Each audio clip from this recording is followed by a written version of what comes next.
Hi, I'm Jon Lieber, and this is U.S. Politics in a little over 60 seconds.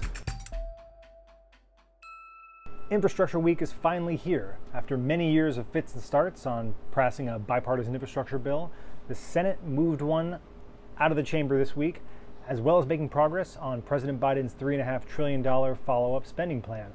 What's in the infrastructure bill? Well, it's a whole bunch of money for roads, bridges, tunnels, water projects, broadband deployment, airports, ports, all types of physical infrastructure, and it was done on a bipartisan basis. How'd they get it done?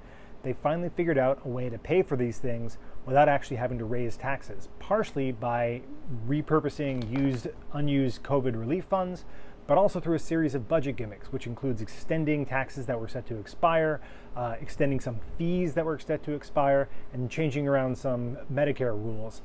The end result is going to be probably a rough doubling of U.S. infrastructure spending, along with increase in deficits of between $200 and $300 billion over the next 5 to 10 years. What's next for President Biden? Well, this is a reasonably large bipartisan win for him. He thought it can get done. He insisted on getting done, and it was probably necessary to get this done so that moderate Democrats in the Senate would also vote for the much larger spending plan that's going to come next. Infrastructure is not done yet. We probably have months ahead of us of negotiation amongst Democrats on the much larger $3.5 trillion bill.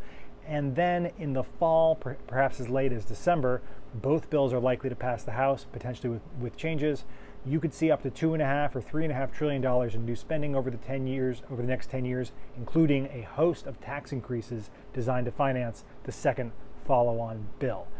President Biden's not gotten a big boost out of this so far, but he does check a box with moderate members of his conference who wanted to show that they can work with Republicans.